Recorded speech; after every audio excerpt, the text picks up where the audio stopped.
Om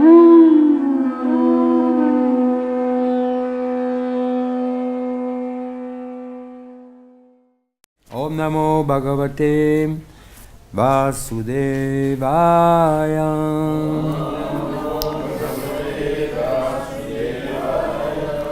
Om Namo Bhagavate Vasudevaya.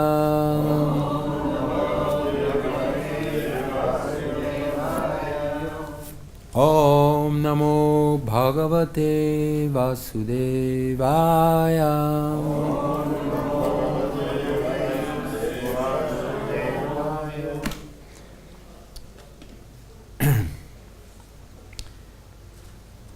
So it is a very wonderful verse, because this verse will inspire us to become very good devotees, meaning that if we remember this verse and this purport of Srila Prabhupada, we will, at the time of death, we will pass the final exam, that is to remember Krishna in devotion. This is the topic of the verse. I was trying to sing Jaya Radha Madhava in this spirit. So it is a nice meditation. So we can read word by word first. Prayana Kale. At the time of death. Manasa. By the mind. Bhaktya. In full devotion. Oh, sorry, Achalena. Without its being deviated. Bhaktya. In full devotion.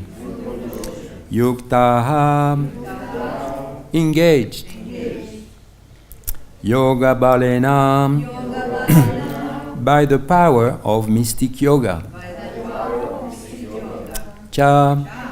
Also. Eva. Certainly. Bhruvoho. The two eyebrows. Madhyem. Between. Pranam. The life air. Avesha. Establishing. Samyak.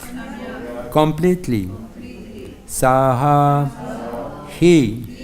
Tam. That. Param. Transcendental. Purusham. Personality of Godhead. Upaiti. Achieves. Divyam. In the spiritual kingdom. Translation by His Divine Grace, A.C. Bhaktivedanta Swami, Srila Prabhupada Ki Jai. One who, at the time of death, fixes his life air between the eyebrows and, by the strength of yoga, with an undeviating mind, engages himself in remembering the Supreme Lord in full devotion, will certainly attain to the Supreme Personality of Godhead.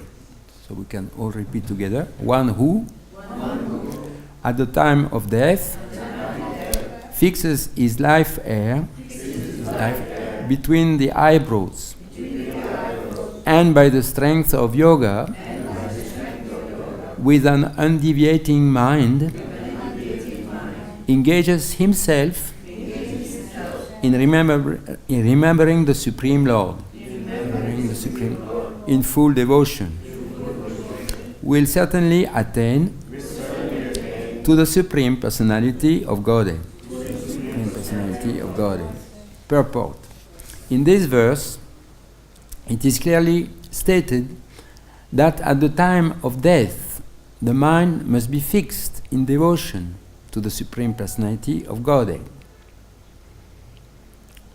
For those practiced in yoga, it is recommended that they raise the life force between the eyebrows to the Agya chakra. The practice of Sat Chakra Yoga involving meditation on the sixth chakra is suggested here. A pure devotee does not practice such yoga, but because he is always engaged in Krishna consciousness, at death he can remember the Supreme Personality of Godhead by His grace. This is explained in verse 14. So we will read also verse 14. The particular use of the word yoga balena is significant in this verse because without practice of yoga, whether Sat Chakra Yoga or Bhakti Yoga, one cannot come to this transcendental state of being at the time of death. One cannot suddenly remember the Supreme Lord at death. One must have practiced some yoga system, especially the system of Bhakti Yoga, since one's mind at death is very disturbed. One should practice transcendence through yoga during one's life. So I read the verse 14 that is connected with this verse. So you can turn your page. It's just next page actually.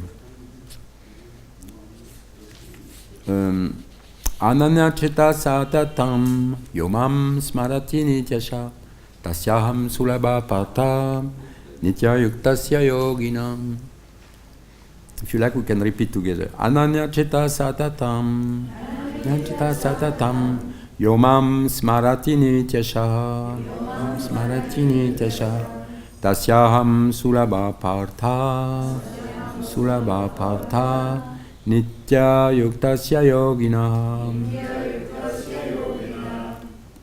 So we can repeat again. Ananya cheta satatam yomam smarati nityasha tasyaham sulabha partha nitya yuktasya yoginam. Ananya cheta satatam yomam smarati nityasha tasyaham sulabha partha nitya yuktasya yogina.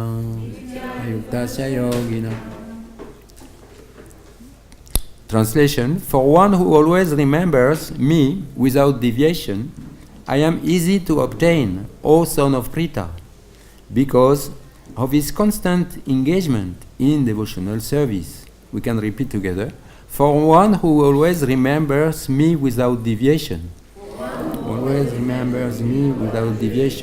I am easy to obtain, O son of Pritha, because of his constant engagement in devotional service.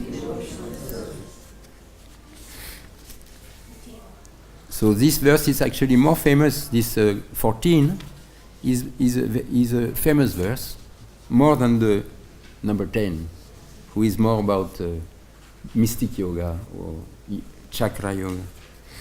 I remember Gangovina Swami quoting this 8:14, and chastising his disciple. You don't know this verse. You are not reading Gita.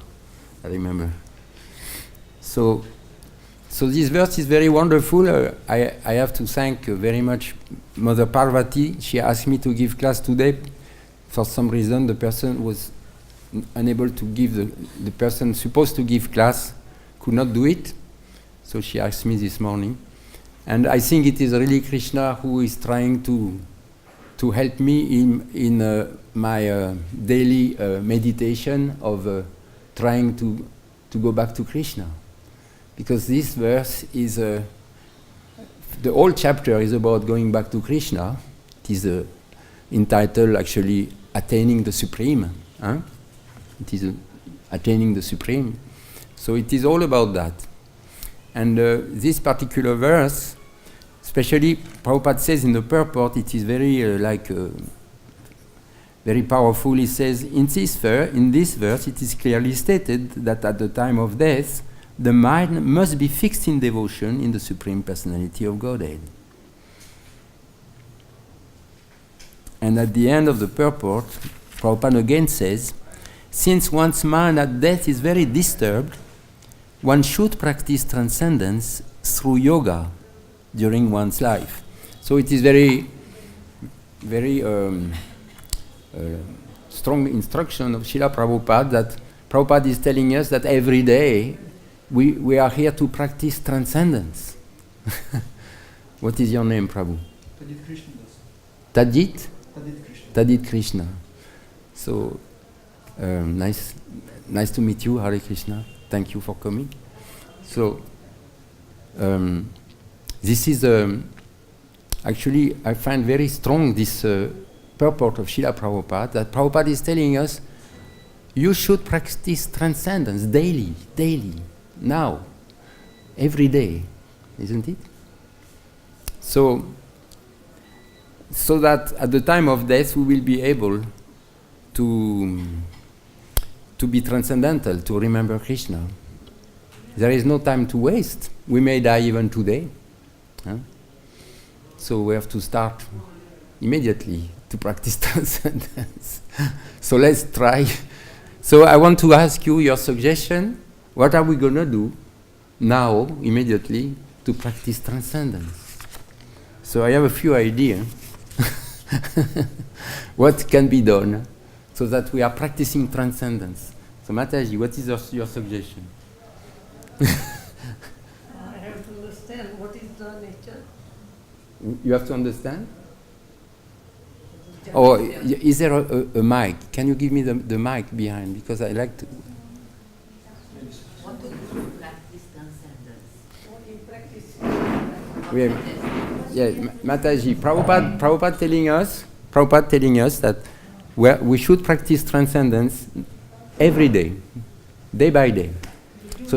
So at the time of death, you are able to. At the time of death, you are able to remember Krishna. So what are we going to do now? At the time of death, what will be our conscious? It takes next body. Yes. So it's very important to purify our consciousness by chanting Hare Krishna. Oh. And when we chant Hare Krishna, so we live in present, so we don't lament or we don't worry about future. So we realize that we chant all the time Hare Krishna, so the present will be future, and future, every time our future is coming.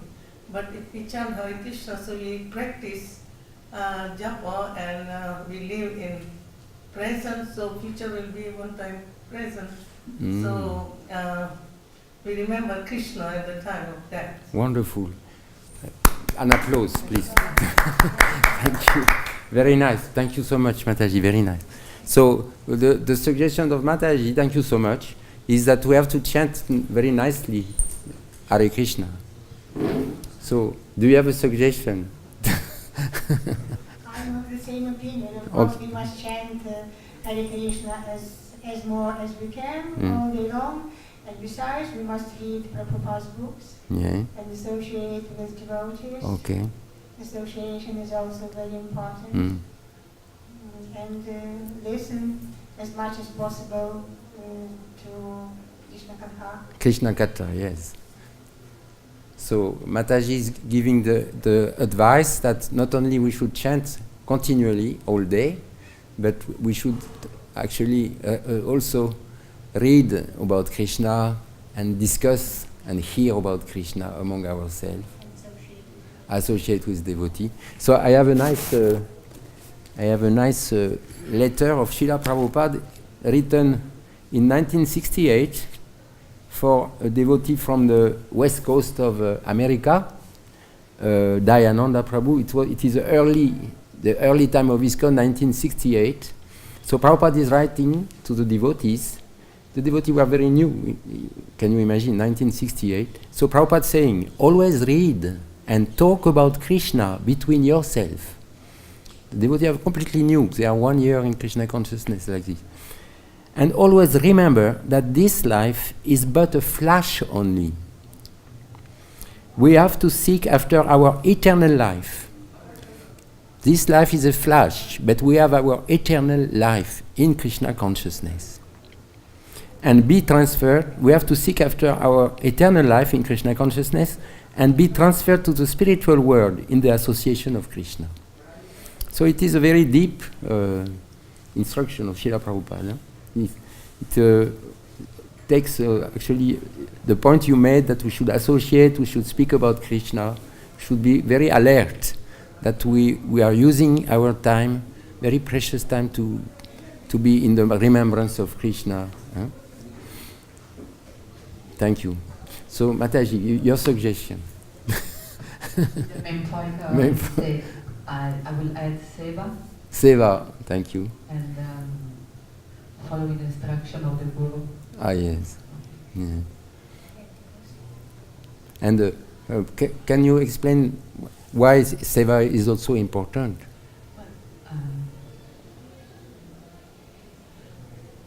I was thinking generally about also improving the quality of everything we do.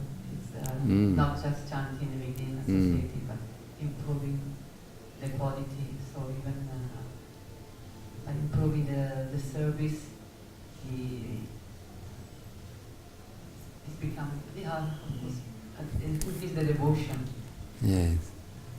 Thank you.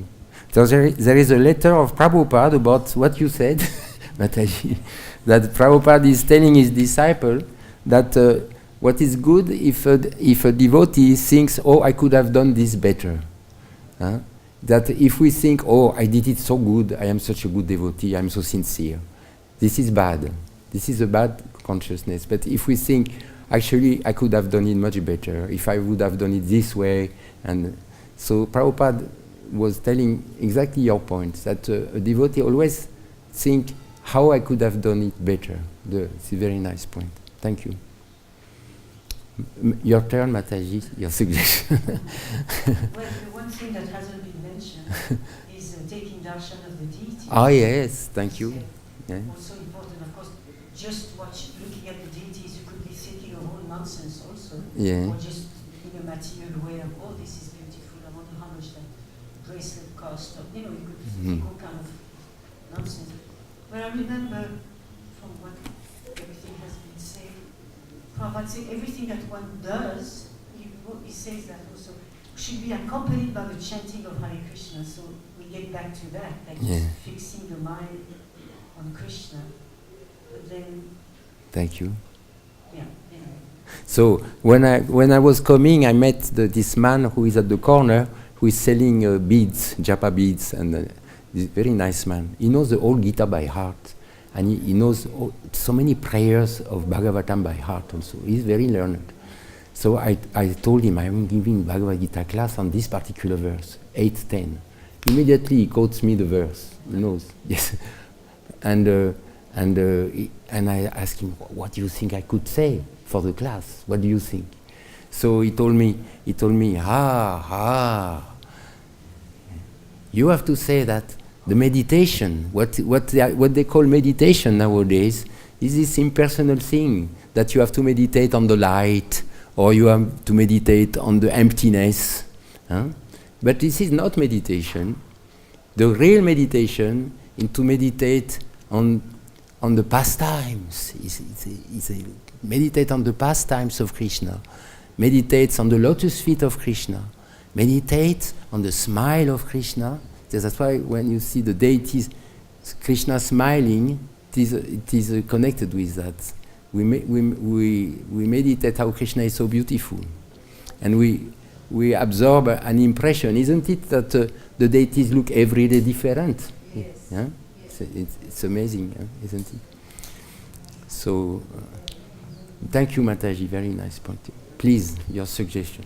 Just to add on what Mataji said, my spiritual master said that when you're chanting, you should meditate.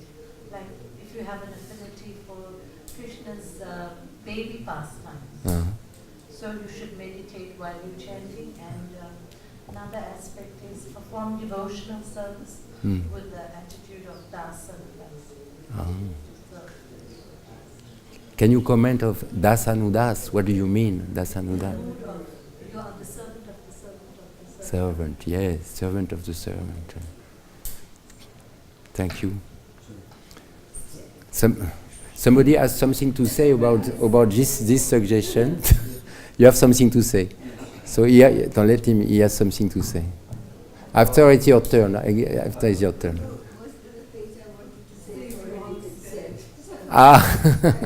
Okay. Please. I wanted to say particularly about this Dasya Rati.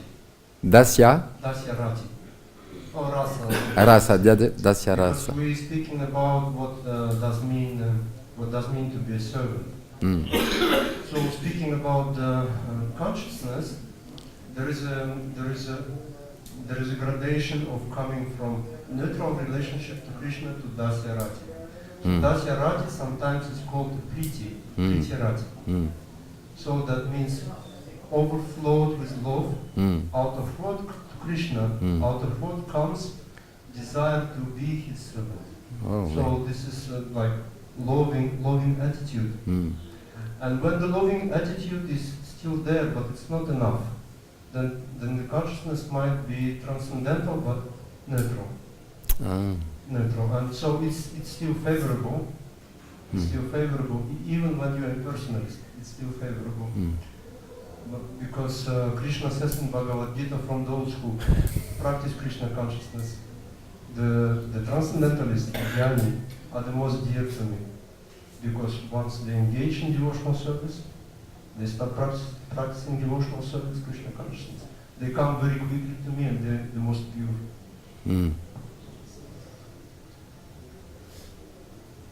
Thank you, Prabhu. Very nice. This refers to this verse of chapter 7. Tesham gyani nitya yukta eka bhaktir vishishyate priori ganyino tartam am satchamama priya.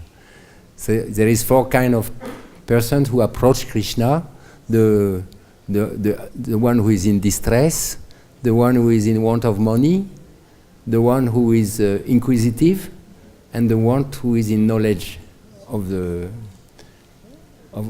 Absolute. Let's say about this verse. Srila Prabhupada gives a different translation for the same verse in the Nectar of Devotion. Okay. He says that this verse describes 4 kinds of people who practice Krishna consciousness. Yeah. So those who are suffering still, who experience suffering, they're practicing remaining on the bodily platform of consciousness. Yeah. So if we experience some kind of suffering, that means we're still on bodily platform. So the second kind of person is somebody who is going for success. So that means he's successful too. So that is fruitive realization of the fruitive activities in Krishna consciousness. Yes. Or the next stage. And then the third are inquisitive ones. And the fourth are transcendental. Hare Krishna. Thank you. Mataji. When you do this, the service for the Lord, do with love and devotion. Don't do a service for the Lord just for the sake of doing it. You must do it with love and devotion. Yes. This is very essential. Huh? Am I not talking too much? You can speak. I just would like to share what I'm working on now. There is one aspect of consciousness which is called equanimity. Okay. And Srila Prabhupada describes it in 10th chapter of Bhagavad-Gita in commentary to verse 4, 10, 5. Yes. And then there he speaks about Shama. Equanimity of how we perceive everything. Yeah. And then he describes 2 important things for myself I found very important in the practice.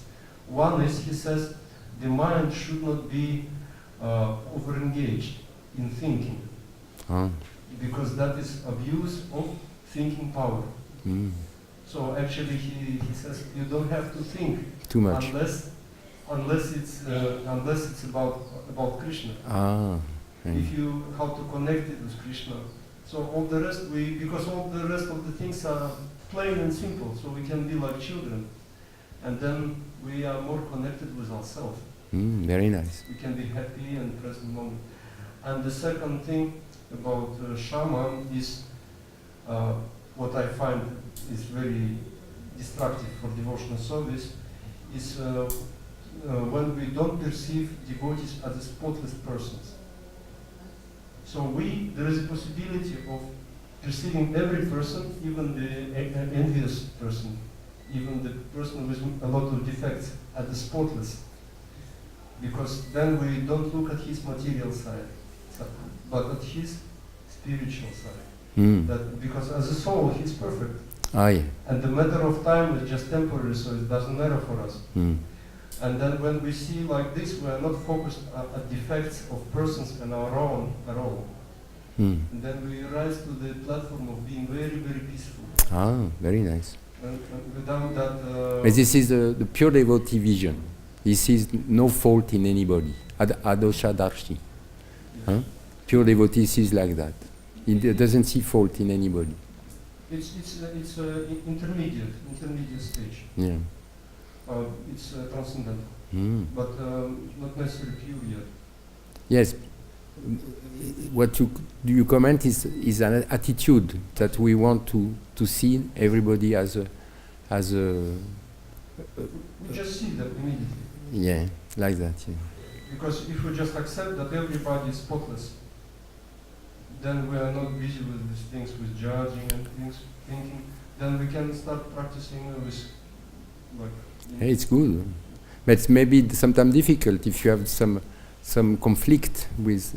As long as there is no too much interaction, you can always think like that. But when there is conflict, when there is disagreement, maybe it's more difficult. It's difficult. This is why we need to seek the best association. Association should be chosen, and Rupa Goswami Prabhupada writing about the nectar of instruction, that association must be carefully chosen, and those who yes, but Prabhupada who distract each other or like to cause some disturbance, it's better to avoid, to keep a respectful distance. But to keep respect inside, inner attitude is still respectful but careful. Okay. Careful, because there are people who commit offenses just because being on a certain stage, and then not to become engaged in the same exchange, we just keep some respectful distance. Well, it's a nice point. Thank you. Prabhu, what is your suggestion? How we become transcendental at the time of day? Hare Krishna. Hare Krishna. This chanting and meditation, these are the basic thing for developing the dormant relations between the devotee and the Lord Krishna. So, can you repeat that? I could not hear. I mean to say, this chanting and meditation, chanting. these are the basic things to develop the dormant relations between the Lord Krishna and the devotees actually. Oh, thank you. Right? We must improve the quality of this chanting and meditation.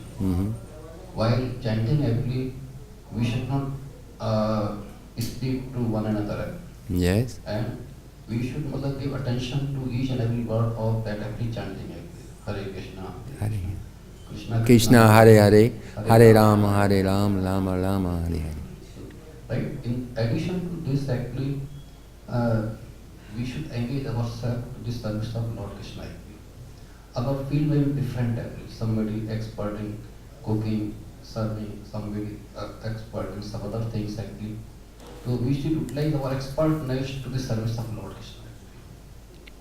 Our ability to serve the Lord Krishna in different fields. Actually, for example, this my wife actually, she is expert in making the woolen dresses actually, free of cost actually. She supplies to the temples actually. Woolen knitting woolen dresses. She has supplied dresses in Dwarka and Delhi, and in this woolen, made of wool. Dresses. Okay. Without expecting anything in return. Very nice. For winter dress. For winter actually. She continues to knit in the summer season also. Oh yeah. So she gets order from different temples. Anybody says this, I want this dress for my this Laddu Gopal. She will prepare and hand it over actually. So one must do service to the Lord. This is important actually. And in the earlier actually this verse actually, this was very much important.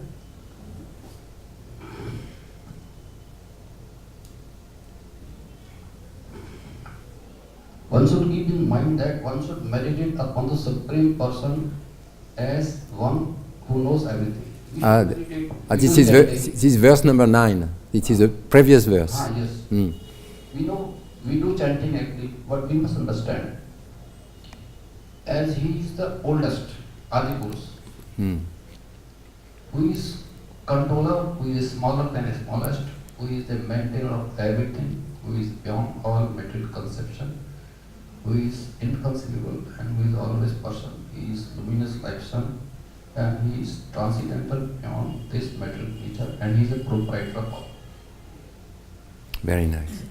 This is a nice verse to remember. One must keep in his mind actually. Yes, like that. Yeah.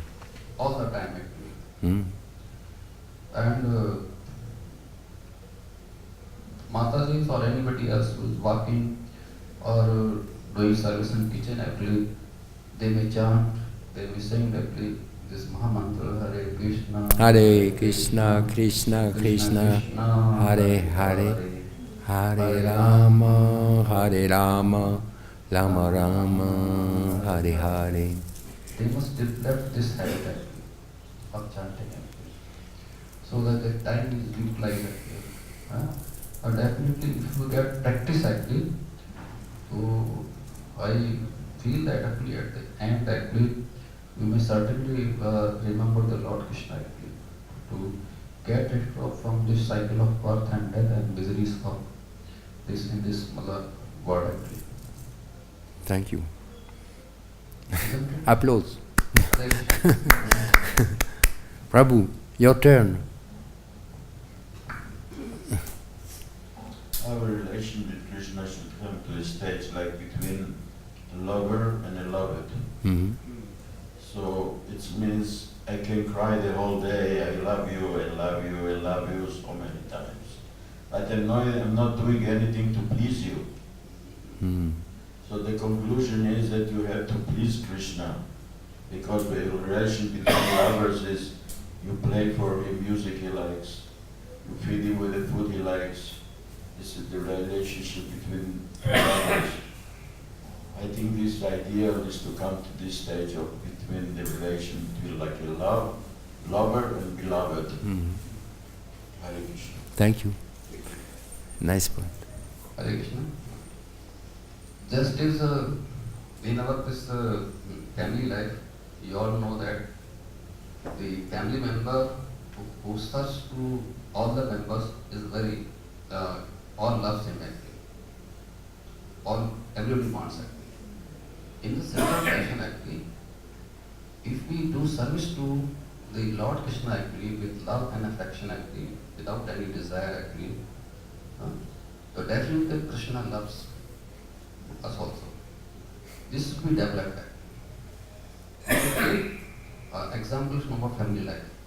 For example, any outsider member join our family and he do best service to our this family member. For example, servant. Take the example of a servant actually. Everybody appreciate that yes, the servant is quite good. If servants join actually doesn't do any work actually, no, this is not good actually. We should serve to the Lord Krishna actually, with love and affection.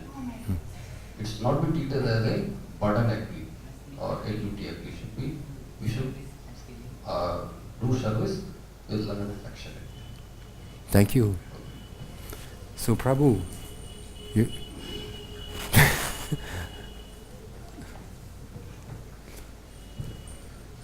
Hare Krishna. Yes. It is, I will say that if I want to make you happy, then I should appreciate and I should say something in favor of you. Okay. Similarly, if we want to make God happy, so we should appreciate his various activities. Ah. Then he will. Very nice. Thank you. Yeah. So, Prabhu. Hare Krishna. Hare Krishna. Actually, this Lord Maharaj told that devotional, 9 types of devotional service. Shravanam, Kirtanam, Swaranam, Archanam, Dasyam, Atmanivadana and so on. And by that way we can concentrate on Lord Krishna. And beside that, so we can serve the Lord by 5 rasas, Shanta, Dasya, Satya, Vatsalya and Madhurya. So if we serve the Lord by any of the 5 rasas or devotional service, we can remember the Lord at all the time, 24 hours, and even at the time of day. Thank you.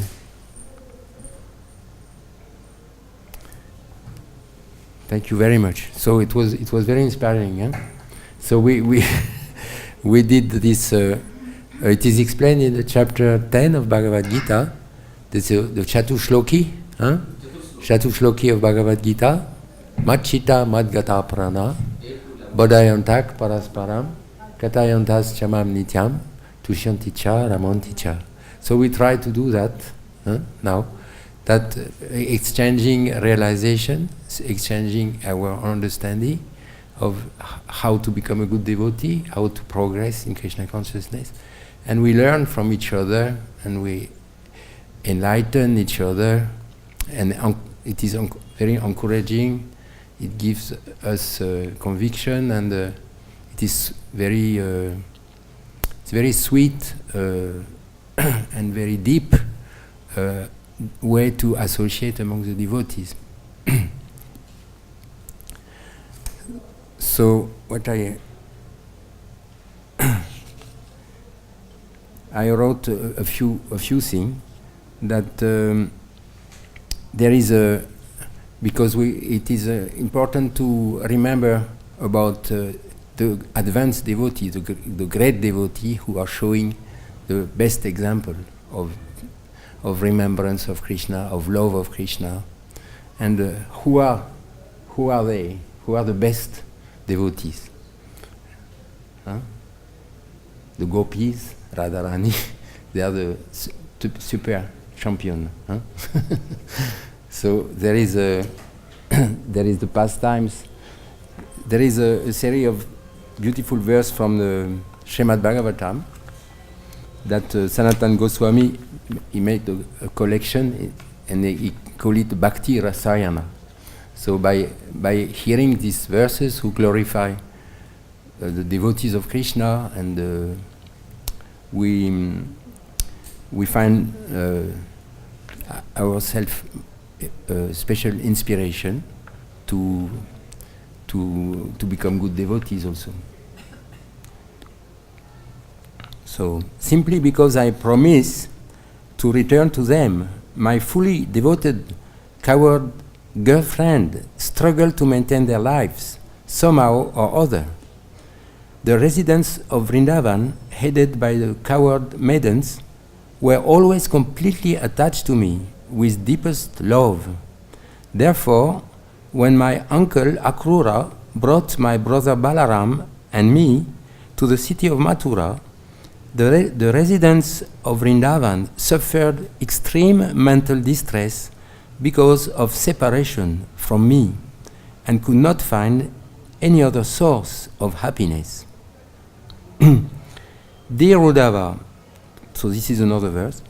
Dear Uddhava, all those nights that the coward maidens spent with me, their most dearly beloved in the land of Vrindavan, seemed to them to pass in less than a moment. Bereft of my association, however, they felt that those same nights dragged on forever, as if each night was equal to a day of Brahma. So there is so many beautiful verses like this.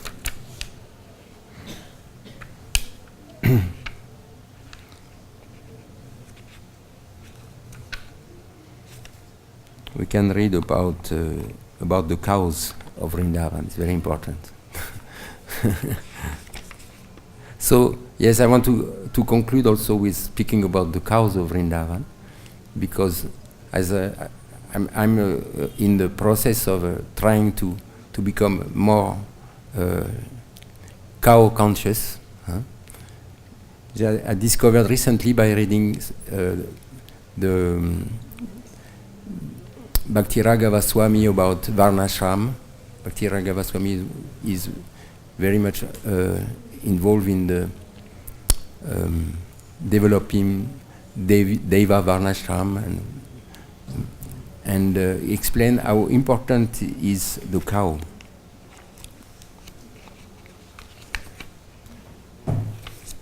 So this earth has become most fortunate. This earth has become most fortunate because you have touched her grass and bushes with your feet, and her trees and creepers with your fingernails, and because you have graced her river, mountains, birds, and animals with your merciful glances.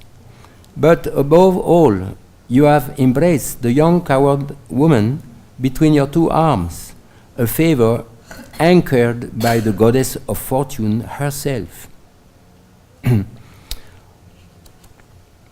Oh, of all the devotees, this Govardhan hill is the best, oh my friend.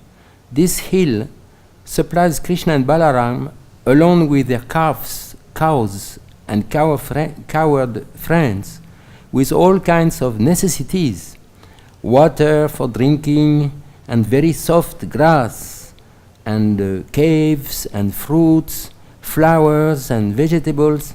In this way, the hill offer respect to the Lord, being touched by the lotus feet of Krishna and Balaram. Govardhan hill appears very jubilant.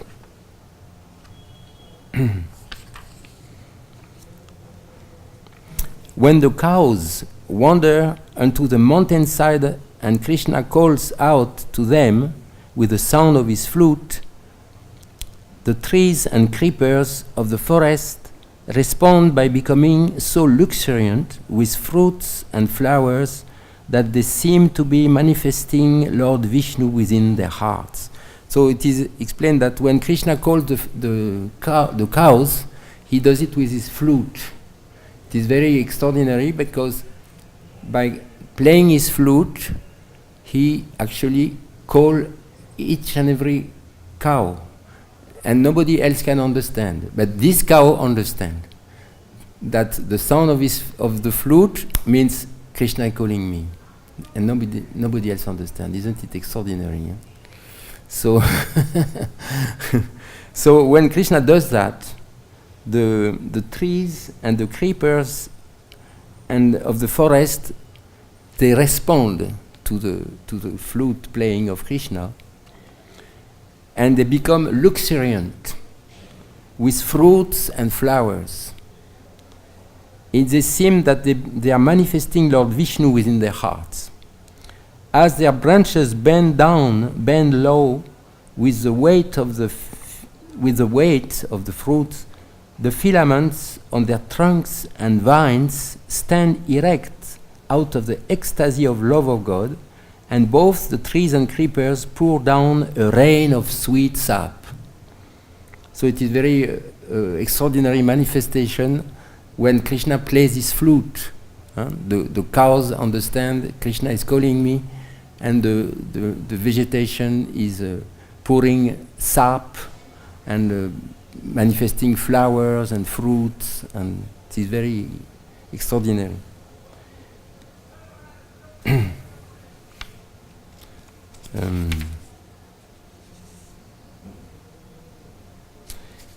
Another one. Using their upraised ears, the cows, their upraised ears, as vessel, the cows are drinking the nectar of the flute song flowing out of Krishna's mouth. Everybody understand? Huh? The calf, their mouths full of milk from their mother's moist nipples, stand still as they take Govinda within themselves, through their tear-filled eyes, and embrace him within their hearts. So these calves are very advanced devotees, actually. They are embracing Krishna by drinking the milk of their mother cow. When the son of Nanda vibrates his flute, Vraja's bull, deer, and cows standing in groups at great distance are all captivated by the sound. And they stop chewing the food in their mouths and cock their ears. Stunned, they appear as if asleep or like figures in a painting. They become like stunned.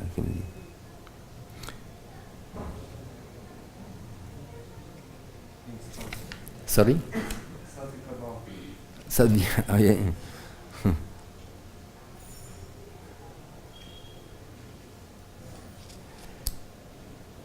Okay.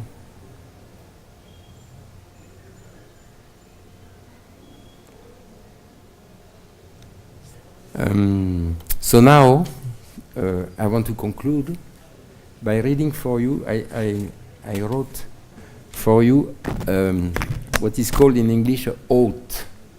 You know what is oath, huh? It's kind of a vow, huh? A vow. So it is a beautiful oath. So I like to read it for you. I think it is composed by Bhakti-yoga Swami, but I don't know. It is so sacred oath to our mother cow. Most worshipable mother cow, you are our most affectionate and sacred mother. You are the wish-fulfilling Kamadhenu who grant everyone's desires. You are the manifestation of all sacred places of pilgrimage, the support of all that lives, and an ocean of auspiciousness. So this is the first point. Second, most revered mother cow. Actually, it is not yet the oath. It is only glorification of mother Gomata. Most revered mother cow, you are the purifying mother Ganga and the goddess of sanctity.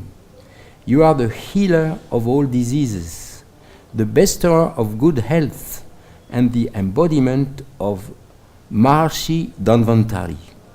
You are the goddess of fortune, and you feed everyone by the yield of agriculture. So it is another glorification of the cow, the aspect of medicine. So next one, most venerable mother cow. Today I take this solemn oath to always remember my mother Bharata Varsha, that is Earth planet, and my ancestors' noble heritage. With my mind, words, and deeds, I hereby pledge to always protect, maintain, and serve you, along with all the wonderful gift of nature, such as water, earth, forest, living souls, as well as all sacred places of pilgrimage. I will strive to ensure that your glories are sung throughout the entire world. So next one, most honored mother cow. In order that our villages all become holy place of pilgrimage, I will endeavor with mind, body and soul to protect the wealth and beauty of traditional village life. Most beloved mother cow, please bless and empower this humble servant of yours with the necessary ability, strength, and courage to fulfill this solemn oath. All glories, all glories, all glories to you, O eternal and most sacred mother cow. Thank you very much. So, like this, we didn't forget about mother cow. So, I thank you so much, because it is a wonderful meditation. I will certainly, I think I will become a better devotee from now on, after this exchange that we had. And I will certainly remember all your wonderful suggestions, how I can improve my Krishna consciousness. And I hope you also will appreciate. Thank you so much. Hare Krishna. Srila Prabhupada ki jai.